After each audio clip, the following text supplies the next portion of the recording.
विष्णु अवतारी भूमि देवों की धामा पहली पहली चढ़ो तुके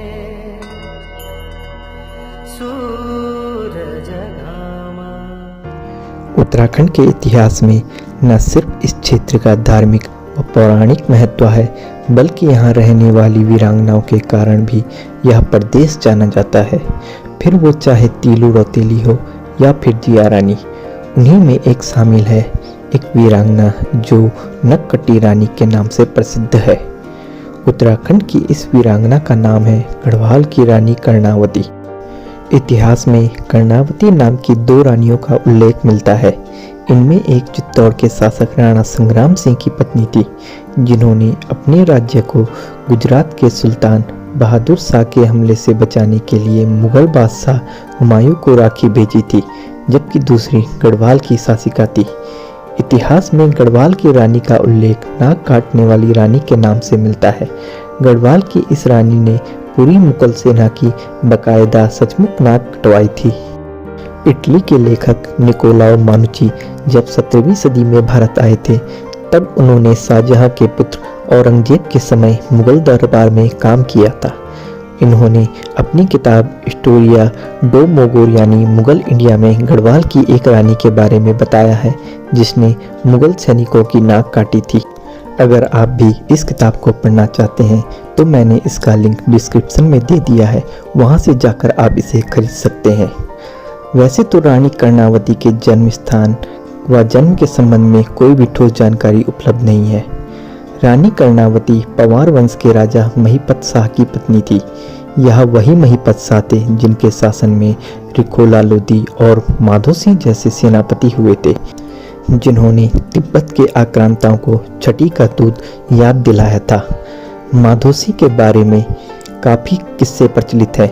पहाड़ का सीना चीरकर अपने गांव मलेथा में पानी लाने की कहानी भला किस गढ़वाली को पता नहीं होगी। जब महिपत शाह गढ़वाल के राजा थे, तब 14 फरवरी 1628 को शाहजहां का राज्याभिषेक हुआ था।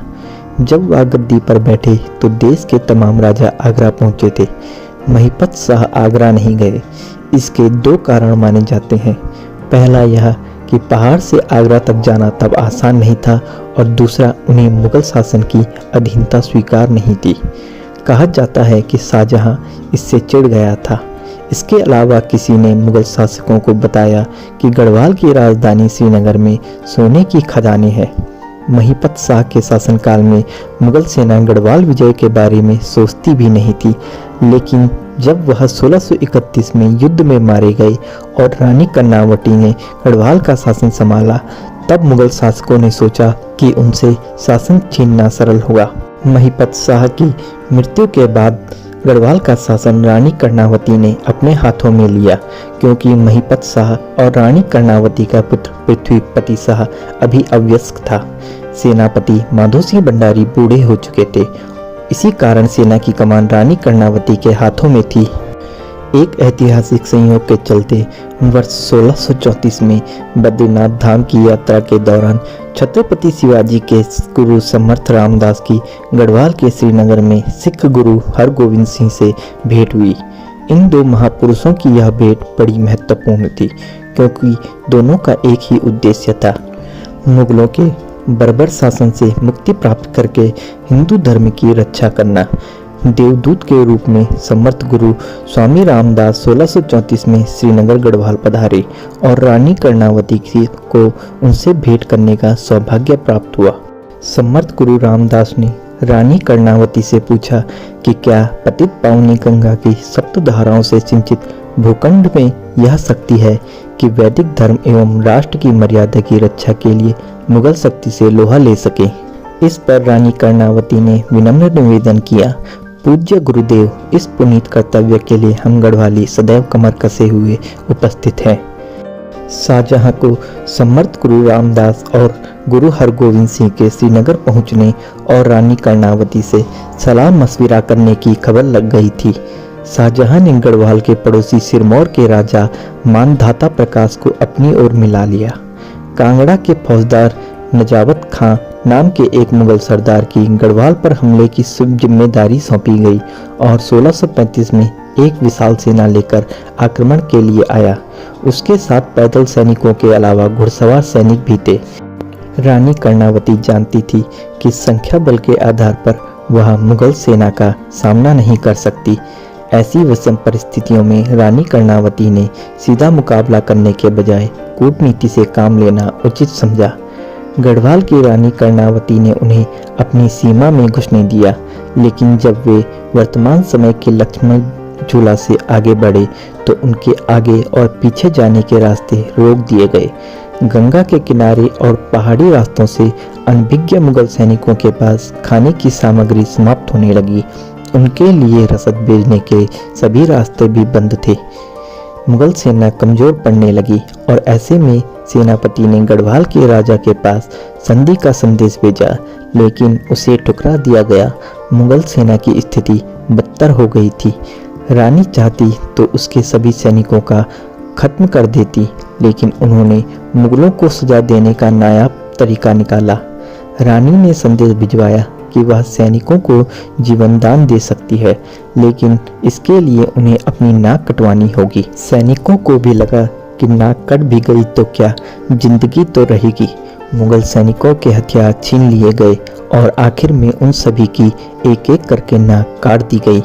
कहा जाता है कि जिन सैनिकों की नाक काटी गई उनमें सेनापति नजावत खान भी शामिल था। वह इससे काफी शर्मसार था और उसने मैदानों की तरफ लौटते समय अपनी जान दे दी।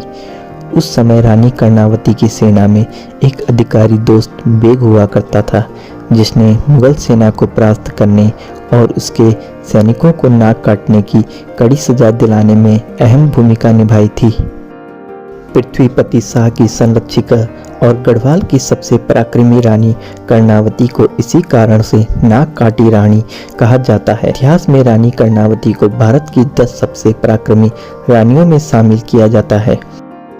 मोहनचट्टी में मुगल सेना को नेस्त नाबूद कर देने के बाद रानी कर्णावती ने जल्द ही पूरी दून घाटी को भी पुनः गढ़वाल राज्य के अधिकार क्षेत्र में ले लिया। गढ़वाल की इस नकटी रानी ने गढ़वाल राज्य की विजय पताका फिर शान के साथ फहरा दी और समर्थ गुरु रामदास को जो वचन दिया था उसे पूरा करके दिखाया। रानी कर्णावती के राज्य की संरक्षिका के रूप में 1640 तक शासनरूढ़ रहने के प्रमाण मिलते हैं, लेकिन यह अधिक संभव है कि युवराज पृथ्वीपति शाह के बालिक होने पर उन्होंने 1642 में उन्हें शासनाधिकार सौंप दिया होगा और अपना बाकी जीवन एक वरिष्ठ परामर्शदात्री के रूप में बिताया होगा। महारानी को कुशल प्रशासिका भी माना जाता था। रानी कर्णावती ने काफी नहरों और गुल भी बनवाए थे, जिससे दून घाटी में कृषि में बड़ा सुधार देखने को मिला। रानी कर्णावती के राज में बहुत से शहर फले फूले। उन्होंने ही राजपुर नहर का निर्माण करवाया था, जो रिस्पन्ना नदी से शुरू होती है और देहरादून शहर तक पानी पहुंचाती है। दून घाटी तथा कुमाऊं गढ़वाल के इलाके में नाक कटी रानी अर्थात महारानी कर्णावती का योगदान अमिट है। मेरे मामले में अपनी नाक मत खुसेड़ो वरना नाक कट जाएगी वाली कहावत को उन्होंने अक्षरशः पालन करके दिखाया और इस समूचे पहाड़ी इलाके को मुस्लिम आक्रांताओं से बचा कर रखा।